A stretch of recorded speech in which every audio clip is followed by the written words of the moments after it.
welcome to Truck Stop Murder and True Crime Podcast. I am Gary Howard. If you're a return listener, thank you for joining me. If you're a new listener, I am a truck driver. I travel around the United States. On this show, I'll talk about truck stops. If you travel or travel plaza, if you're driving through there, what is there to eat there, and what people think about it. And maybe if there's an interesting enough event, I will talk about that as well. But yeah, today I'm going to talk about a truck stop that's in right outside of Columbus, North Carolina, in Saluda, North Carolina. It's 3.8 star rating with 199 reviews. But before I start talking about that, if you do like me, I know I don't show up as much as I should. I do try. I stay busy, work 11 hours a day, and a lot of times I don't have internet signal, and I don't have a studio with internet. Everything's done with Wi-Fi and a hotspot off my phone, so sometimes it makes it difficult. Also, don't forget the True Crime and Paranormal Podcast Festival will be coming up July 12th to the 14th. Links will be in the description. But let's talk about this truck stop. Like I said, it's 3.8, so not very good. It's on I-26 exit 59.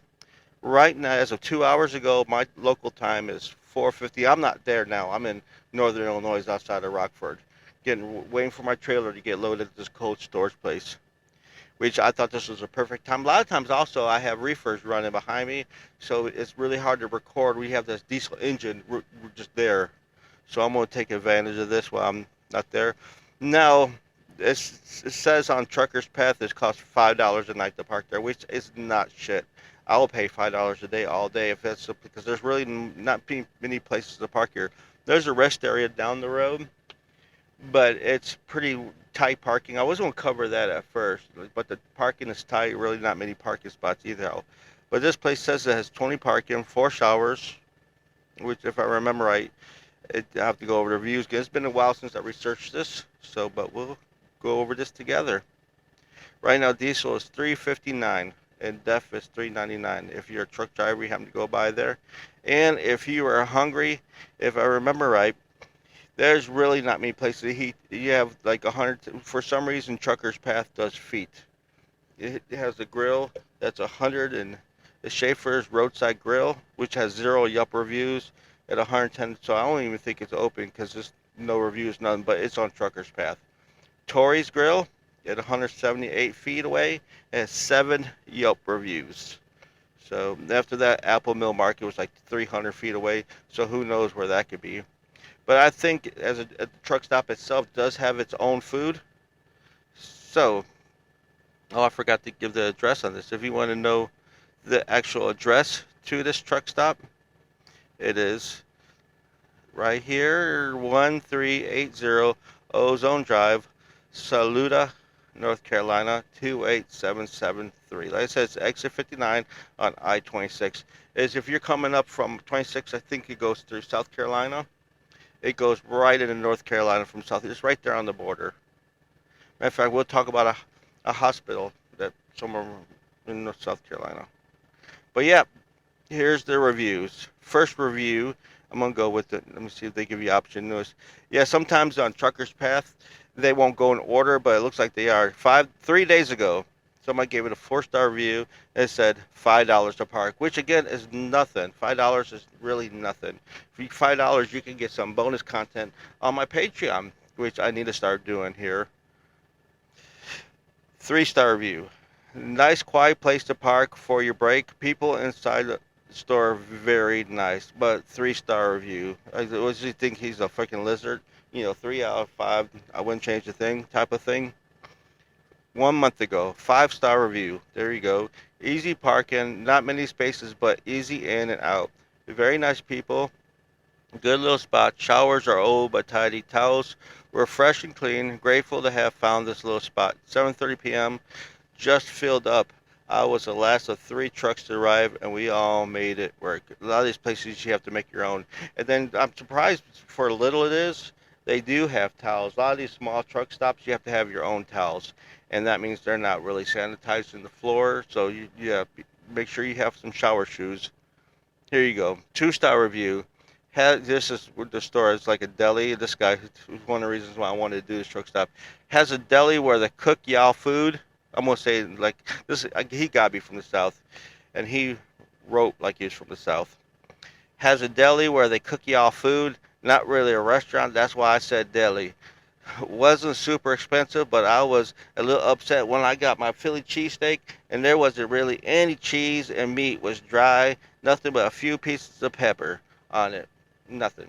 A few pieces of pepper and onions and dry meat and a light sprinkle of cheddar cheese was so bad I couldn't eat it. Okay, I guess he's not gonna be ordering no more food from this place, or maybe not even go there. But like I said, there's really you have no choice. $5 to your 5-star review, $5 parking, and a good way to do your break. It'll fill up pretty quick because not so many parking spaces. Yep, I'm gonna do just a few more reviews. Here, decent for North Carolina. This 3-star review. Pizza and beer is his name. Decent for North Carolina. Parking in front and back of lot. Can't tell you about the showers. I have standards. Dilly dilly vapes.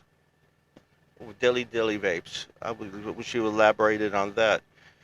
Here goes another 2-star review. Keep it moving. Quick 30, and it was the longest 30 minutes of my life.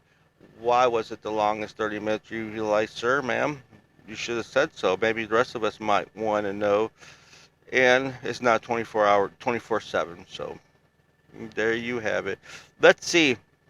There's a way to search. If you're curious and you're thirsty and you want beer, here you go. 5-star review right off the bat. And I'll end it on this one. Great stop along I-26, which doesn't have many 60 miles into North Carolina. Parking is very easy, lots of room. Parking costs a measly $5 or buy $15 in merchandise in the store or 50 gallons of diesel. So look at that. You go spend 50. Most times I stop, I spend like $20 anyhow. So $50 in merchandise in the store or 50 gallons of diesel. There's a grill that wasn't open on Sunday when I arrived. They have beer, craft, and wine. Good selection. Poorly, the showers are good. The people are very nice and helpful. Southern hospitality. I'll definitely be back. The bet, the bet, the grill is excellent. I bet. I imagine he was probably saying, I bet the grill is excellent, but he put the bet. But yeah, it's just a southern truck stop in a little small mom and pop truck stop, which I do like go to. And like I said, $5 to park is really not shit. Hell, TA and Petro, I know there you go, babbling about TA and Petro, which I do not like. $25 to park there. I've seen them range from 25, 20 to 15. There is some Petros where you could buy $20 worth of merchandise and you get to park for free, but they're very few. Usually you have to pay $25 and you can't use your points. And that's with pilots like 15, 18. But yeah, $5 is nothing. So there's your truck stop. So what are we going to talk about today? Oh my goodness, you ready for a monster? We're talking about the guy who is a murderous monster. I've never heard of him. I looked around to find some podcasts. There's a couple of them out there about him, and his name is Richard Byrd. Richard Dick Byrd. Yep, that's his name. Richard Dick Byrd, a murderous monster. And I'm going to stop right there because that's going to be the name of this episode. And I so hope that some of them lizards out there let me give you back. I know Tom Suck did an episode for April Fool's Day on a Richard Dick Byrd, that he made up. And somebody else covered it, not knowing that they didn't listen. I'm not going to say who they are, embarrass them. But they did not stick around for the five takeaways. I forgot what last five takeaways. And the fifth one was they always give new information. If this writer would have paid attention and got to that, takeaways, they would have known it was all bullshit. And I hope somebody saw the title and be like, oh, this motherfucker did it again. Somebody copied Dan Cummings and now he's doing, but nope, I guarantee you this Richard Byrd is real. His name is Richard Ashley Byrd. And we'll talk about him and his girlfriend, Michelle.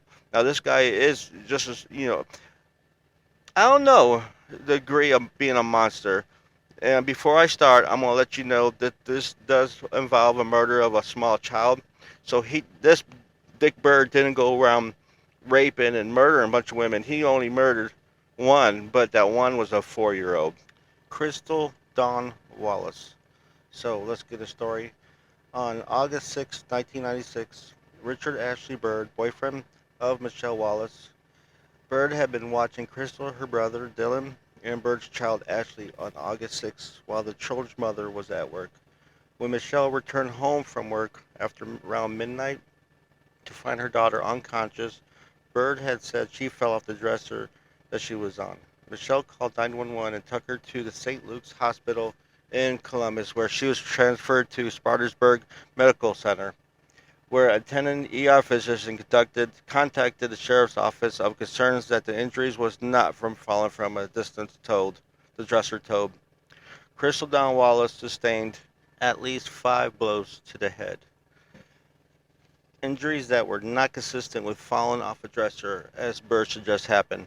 Thomas Clark, Assistant Chief Medical Examiner at UNC Chapel Hill, who conducted the autopsy on Crystal, the injuries sustained that night left her ears, temples, and scalp bruised and caused deep brain injuries that ultimately took her life on August 11th after spending 4 days on life support. Clark said, "There had to be at least 5 blows to the head. It's entirely possible that there were many more." Clark also explained that Crystal had 5 bruises on the interior of her scalp, which ran together. Crystal had bruises around both ears and sustained blows to the top and back of her head. Clark said the injuries was inconsistent with a fall from a 41 inches was the height of the dresser. The height of the dresser in the bedroom where Byrd contends that Crystal fell from. So, when Byrd was questioned by police after he turned himself in, they give a, and here's the reason why he did what he did when he confessed. He said crayon markings and torn Mickey Mouse wallpapers on the bedroom wall. She was being a kid. Apparently drove Richard Ashley Byrd to murder. Byrd stated that after Crystal admitted writing on the wall, he slapped her near the ear, first with his open right hand. A sobbing Byrd described the child as an active, destructive girl who poured lotion on the beds, ground lipsticks in the carpet, and wrote on the walls in crayon. I asked her, "When are you going to stop?" And she said, "Tomorrow." A little sassy kid. Even while she didn't mind telling him what's up. And I slapped her again with my other hand, Byrd said.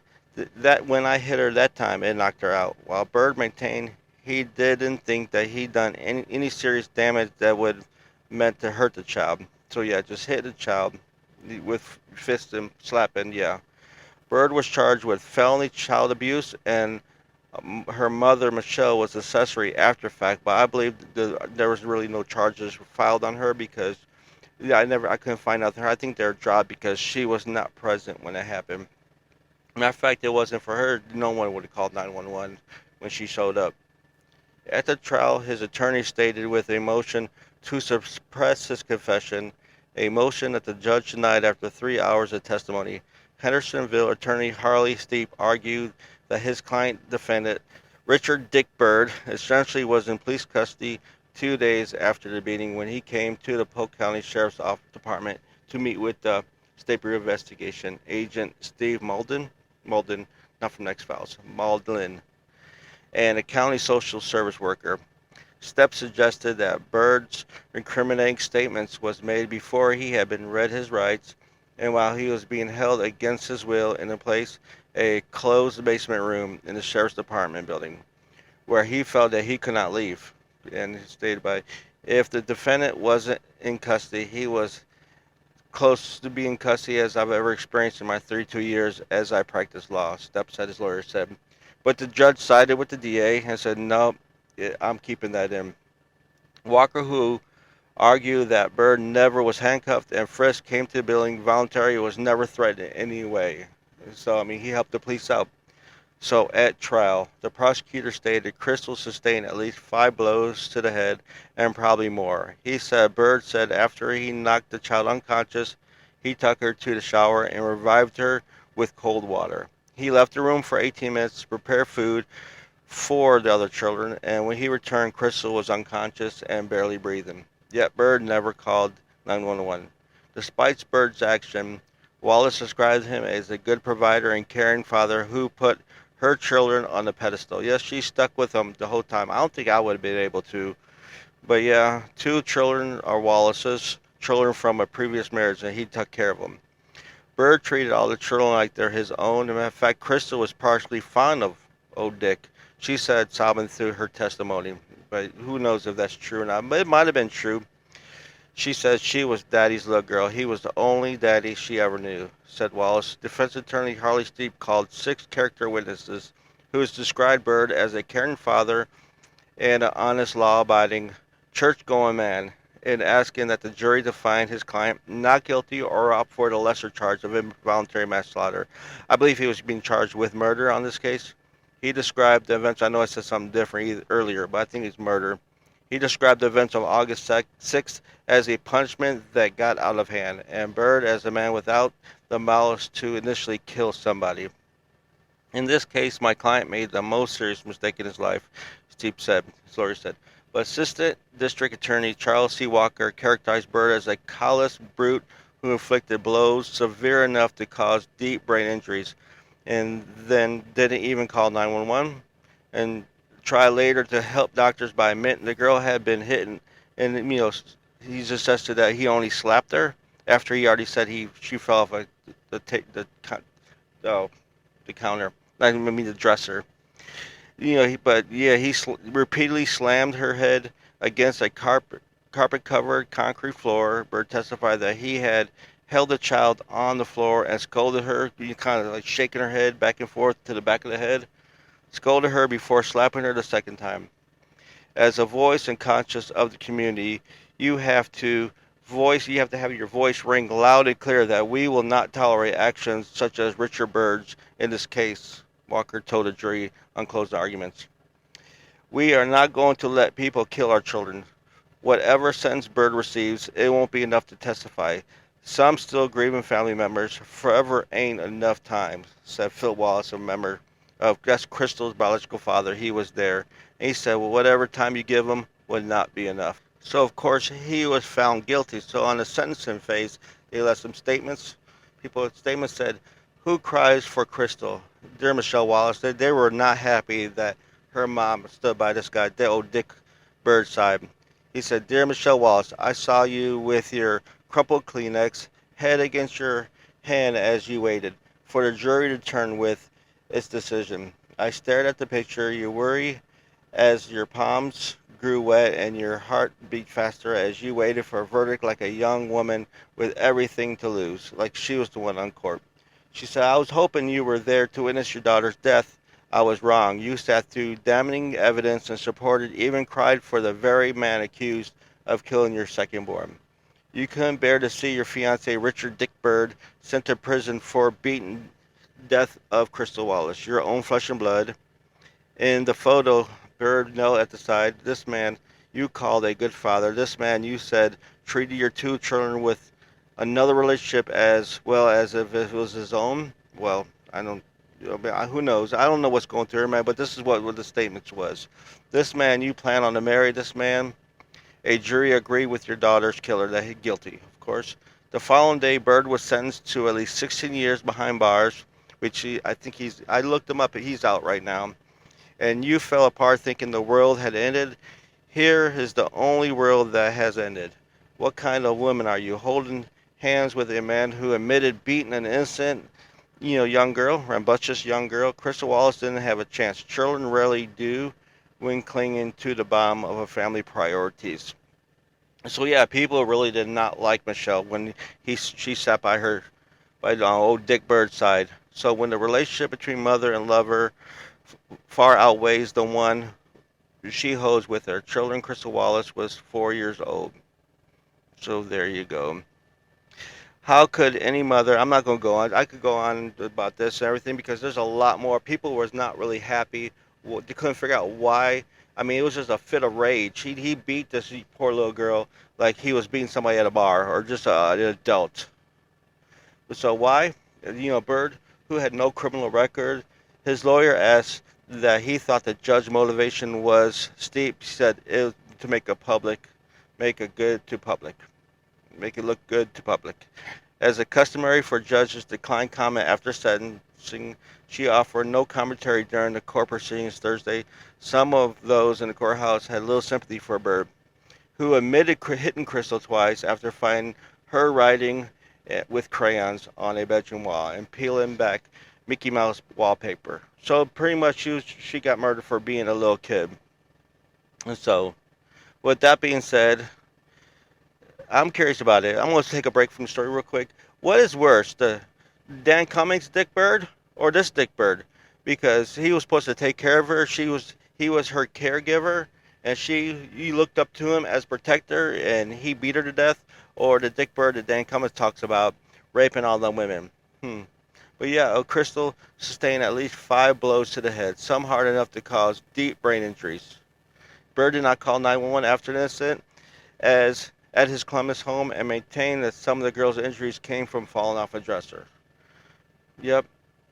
Well, there you go. This is not the Dick Byrd that maybe some of you all was. Well, I hope some of you all thought it was the Dick Byrd, or you're mad at me that I tricked you with a Dick Byrd case of a child murderer. Hopefully you didn't enjoy this, but I do hope some of y'all thought that I was talking about that guy because man, they gave the other podcast who did listen to Time Sucks episode and thought that was a real story, didn't take away the top 5 takeaways. They would have known it was fake. But nope, this Richard Dick Byrd is actually a real monster. If you want to pay your respects to Crystal Dawn Wallace, you can find her on Find a Grave. She was born June 5th, 1992. She was murdered August 11th. Well, she the 6th, but she died. Her life was taken away from her on August 11th, 1996, at the age of 4. She's at the Jackson Grove United Methodist Church Cemetery in Landrum, Spartanburg. You can find her on Find a Grave. Leave some followers. But yeah, it sounds like his secret person came out of him when he just got mad. Maybe he was, I don't know, one of them fathers who just don't like the kid secretly and it just snapped when he saw a writing on the walls for being a kid. But anyhow, if you like the telling of that story, please share, rate, review. I know there's a couple areas of this podcast where I kind of mushed it around, everything and stuttered. It was quite an emotional case for me because this is one of the cases that I said I will never do. Also, it has a lot to do with it because I need practice, practice, practice, practice. But thank you for listening. Please rate and review, like I said. Join my Facebook group, Truck Stop Murder and True Crime Podcast. Also listen to my other podcasts, the Missing Miles podcast, where that's unsolved and unsolved murders and missing people. But without further ado, let's stop before I really dig myself into a blabbling grave. If you can't fake stupid, but you can sure number with a 2x4, I'm out of here.